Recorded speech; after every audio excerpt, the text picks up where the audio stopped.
জুলাই যোদ্ধাদের ভাতা নিয়ে প্রশ্ন তোলায় আমার উপরে অনেকে চটেছেন। আমরা জুলাই গণ অভ্যুত্থানে সাহসের সঙ্গে লড়াই করেছি। বাংলাদেশের মানুষ এই লড়াই করেছে। সেই সংখ্যাটা কত? 1 লক্ষ, 2 লক্ষ, 3 লক্ষ, 4 লক্ষ, 5 লক্ষ, পুরা বাংলাদেশ এই আন্দোলনে অংশ নিয়েছিল। আজকে জুলাই যোদ্ধা হিসেবে যদি স্বীকৃতি দেওয়া হয়, তাহলে বাংলাদেশের সকল নাগরিককে সেই স্বীকৃতি দিতে হবে না? আমি বলেছি কি, জুলাই গণ অভ্যুত্থানে আন্দোলন করতে গিয়ে যারা আহত হয়েছিল, বিভিন্ন ধরনের আহত আছে। একটা লাঠির আঘাত খেয়েছে, উষ্টা খেয়ে পড়ে গেছে, নখ মুচকে গেছে, অথবা হাতের কোনায় ছিলে গেছে, অথবা মাথায় কোথাও একটু ছিলে গেছে। এই ধরনের বিভিন্ন রকম জুলাই যোদ্ধা সংখ্যা রয়েছে, অথবা গায়ে একটা অথবা 10টা অথবা 20টা ছড়াগুলি রাবার বুলেট লেগেছে। এই ধরনের অনেক ক্যাটাগরি রয়েছে।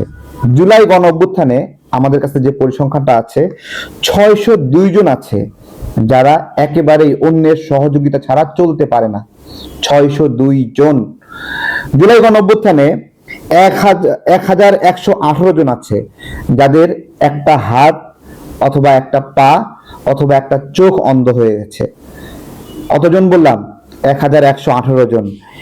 এছাড়া 12,038 জন আছে যারা পুরোপুরি সুস্থ হয়েছে। আমার বক্তব্যটা কি ছিল?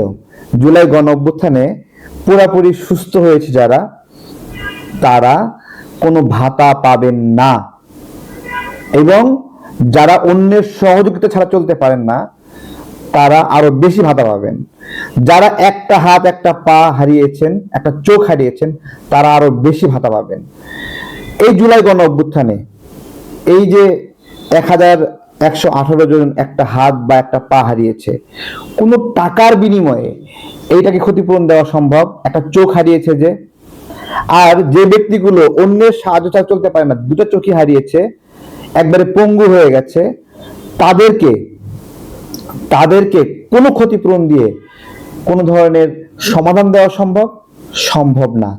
জুলাই গণ অভ্যুত্থানে প্রায় 10-12 হাজার মানুষ আটক হয়েছিল। তারা যারা আটক হয়েছিল, আমার কাছে থাকা তথ্য অনুযায়ী আটক প্রত্যেকেই নির্যাতনের শিকার হয়েছিলেন। তারা কি নিপীড়িত না? তারা কি আঘাতপ্রাপ্ত হননি? রাস্তায় পড়ে গিয়ে হাতের কোনায় ছিলে গেল, অথবা একটা ছড়াগুলি লাগছে। এই পরিমাণটা, এই ক্ষতির পরিমাণটা কতটুকু? তার চেয়ে একজন বন্দী যে মানসিক নির্যাতনের শিকার হয়েছিল, জেলবন্দি, যে জেলবন্দি র্যাবের, পুলিশের, ডিজিএফআই অথবা ডিবির নিপীড়নের শিকার হয়েছিল বন্দিশালায়, তাদের নিপীড়নের পরিমাণ, একজন রাস্তায় উষ্টা খেয়ে পড়ে গেছে বা একটা ছড়াগুড়ি লেগেছিল, অথবা ছাত্রলীগ বা যুবলীগ বা আওয়ামী লীগই বেরোনি দেওয়ার ফলে সেখানে লাঠি দিয়ে দুটো পিঠে মেরেছে, সেই আঘাতের পরিমাণ যারা কারাবন্দী 10,000-এর মতো ছিল, তাদের চেয়ে কি কম? আমার জিজ্ঞাসা, এই কারাবন্দী মানুষগুলোকে জুলাই যোদ্ধা হিসেবে কোনো স্বীকৃতি দেওয়া হয় নাই। এবং এই জুলাই গণ অভ্যুত্থানে যেই 12,000 মানুষ সুস্থ হয়েছে, যাদেরকে জুলাই কার্ড দেওয়া হয়েছে, প্রতি মাসে 10,000 টাকা করে ভাতা দেওয়া হয়, এবং 1 লক্ষ টাকা এককালীন দেওয়া হয়েছে। এই ভাতাটা কতদিন দেওয়া হবে? একজন সুস্থ মানুষকে আপনি জীবনভর একটা আন্দোলনে থাকার কারণে ভাতা দেবেন? জীবনভর যে তিনি বৃদ্ধ হয়ে যাবেন, ভাতা দিতে হবে। তারপরে তিনি যখন মারা যাবেন, এই সুস্থ ব্যক্তি, তার সন্তান বা তার নাতি ভাতা পাবে। এরকম কি করা সম্ভব? আমাদের এই বাংলাদেশে যে মানুষগুলো জুলাই গণ অভ্যুত্থানে অংশ নিয়েছেন, তারা সকলেই কি এই জুলাই যোদ্ধা হিসেবে নিবন্ধিত হওয়ার সুযোগ আছে? আমি জিজ্ঞাসা করছি। এখনো যদি আপনি সুযোগ দেন, এই মুহূর্তে যে জুলাই যোদ্ধা হিসেবে নতুন করে অন্তর্ভুক্তির সুযোগ আছে যারা আহত হয়েছিলেন, কমপক্ষে 20,000 মানুষ পাবেন যারা এই জুলাই সনদে অন্তর্ভুক্ত হতে পারেনি, এই জুলাই যোদ্ধা হিসেবে অন্তর্ভুক্ত হতে পারেনি। তাহলে যারা অন্তর্ভুক্ত হতে পারলো তারা শুধু ভাতা পাবে, নতুন করে কেউ অন্তর্ভুক্ত হওয়ার অধিকার পাবে না। পদ্ধতিটা কি হবে, এই নিয়ে আলোচনার প্রয়োজন আছে কিনা, সেই আলোচনার সূত্রপাত আমি করেছি। যে জুলাই গণ অভ্যুত্থানে থাকার কারণে কেউ যদি সীমিত পরিমাণ আহত হয় এবং সে যদি পুরোপুরি সুস্থ হয়ে যায়, তাকে এককালীন কিছু টাকা দেন, কিন্তু প্রত্যেকটা মাসে বাংলাদেশের জনগণের টাকাটাই তো দিবে। এদেশে মানুষের টাকাটাই তো দিবে নাকি? সেই টাকা প্রত্যেক মাসে 10,000 টাকা করে দেওয়া, সুস্থ একজনকে, পূর্ণ সুস্থ একজনকে 10,000 টাকা দেওয়ার আমি বিরুদ্ধে। শুধু কি জুলাই গণ অভ্যুত্থানে আমরা লড়াই করেছি, আমাদের সংগঠনের একজন সহযোদ্ধা চট্টগ্রাম বাড়ি, এই যে এখানে পুলিশের সাথে লড়াইয়ে মারাত্মক পরিমাণে আহত হয়, মাথায় গুলিবিদ্ধ হয় 28 অক্টোবরে। বলেন, সে সে এখনো পুরোপুরি সুস্থ হয়নি, সে জুলাই গণ অভ্যুত্থানে আহত হয়নি। তাহলে ওই ব্যক্তিটার ক্ষতিপূরণ প্রয়োজন আছে না, যে এখনো সুস্থ হয়নি, এখনো তার মাথায় সমস্যা? তাহলে জুলাই গণ অভ্যুত্থানের আগে যারা জীবন দিয়েছে, যারা লড়াই করেছে দেশের জন্য, গণতান্ত্রিক লড়াইয়ের জন্য লড়াই করছে, তারা যদি ক্ষতিপূরণ চায়, তারা যদি বলে আমাদেরকে মাসে মাসে ওই আন্দোলনে থাকার কারণে ভাতা দিতে হবে, এইরকম একটা প্রশ্ন আমাদের মাননীয় প্রধানমন্ত্রী তারেক রহমানকে জিজ্ঞাসা করেছিল বিএনপি নেতা কর্মীরা, যে আমরা যারা দীর্ঘ লড়াই সংগ্রামে বছরের পরে বছর জেল খেটেছি, আহত হয়েছি, গুলিবিদ্ধ হয়েছি, আমাদেরকে কোনো ভাতা দেওয়া হবে না?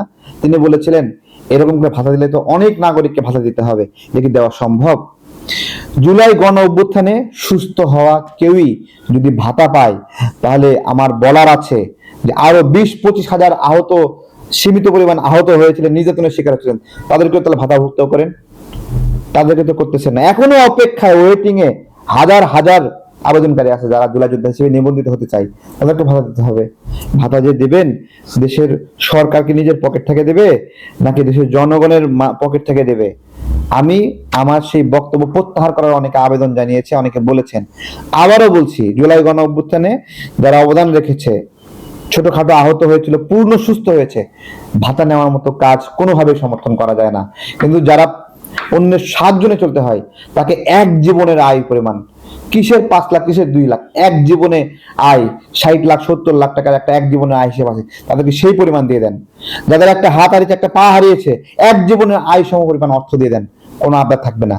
কিন্তু এইটা সবাই জানে, জুলাই যোদ্ধা হিসেবে এনসিপির ছেলে পেলে বিভিন্ন একের হরদম সেখানে গিয়ে আবেদন করেছে, জামাতের ছেলে পেলে, শিবিরের ছেলে পেলে হরদম আবেদন করেছে, সেখানে ছাত্র দলের ছেলে পেলে কোনো অংশগ্রহণই নাই, অথবা নাম সর্বস্ব নাই সেখানে, তারা সে আবেদন করেনি। কারণ জুলাই আন্দোলনে তাদের একমাত্র আন্দোলন ছিল না, এরকম